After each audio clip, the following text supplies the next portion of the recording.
नमस्कार दोस्तों, आज के इस वीडियो में आपका स्वागत है। जैसा कि आपको पता है, भगवान विष्णु पे सुदर्शन चक्र, राम जी पे धनुष, परंतु भगवान शिव का एक अलग ही दर्शन है। त्रिशूलधारी और त्रिनेत्रधारी भगवान शिव के दर्शन करना त्रिशूल के बिना असंभव है। बाबा जहाँ भी विराजते हैं, त्रिशूल के साथ विराजते हैं।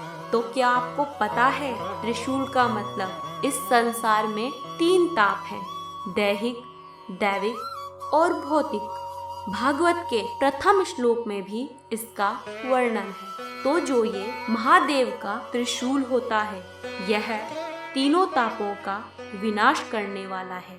भगवान शिव के हाथ में त्रिशूल इसलिए है कि जो भी शिव भक्त भगवान की शरण में आ जाता है, उस पे दैहिक, दैविक और भौतिक तीनों तापों का कोई भी असर नहीं होता।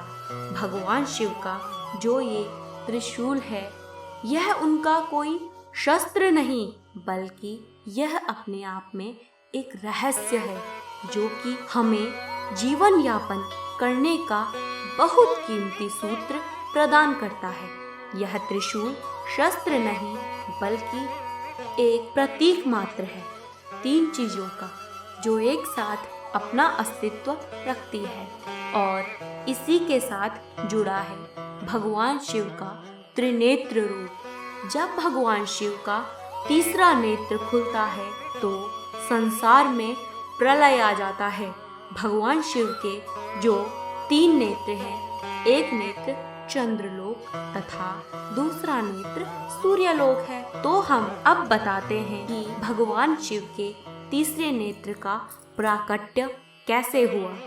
एक बार माँ भगवती ने मजाक में भगवान शिव के दोनों नेत्र पे हाथ रख दिए, तो संसार में अंधेरा छा गया। और जब संसार में अंधेरा छा गया, तो सब लोग त्राही त्राही करने लग गए। तब भगवान शिव ने अपना तीसरा नेत्र खोला, और जब तीसरा नेत्र खोला, तो पूरा ब्रह्मांड प्रकाशमय हो गया। भगवान शिव का जो ये तीसरा नेत्र है, यह हमेशा खुला नहीं रहता।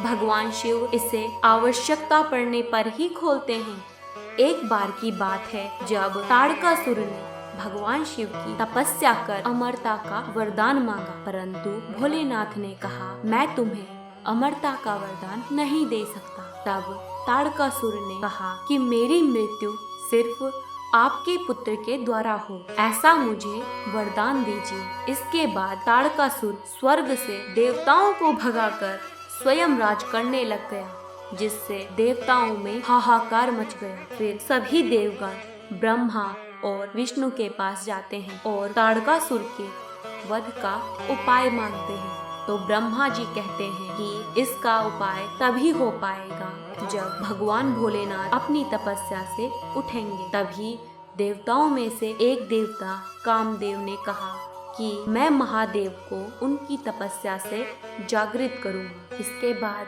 कामदेव कैलाश जाकर महादेव पर काम का वाण छोड़ देते हैं, और तभी भोलेनाथ क्रोधित हो जाते हैं और उनका तीसरा नेत्र खुल जाता है, और उसकी प्रचंड ज्वाला से कामदेव भस्म हो जाते हैं। तो ऐसी ही रोचक और रहस्यमयी जानकारी के लिए सब्सक्राइब करें हमारा चैनल। धन्यवाद।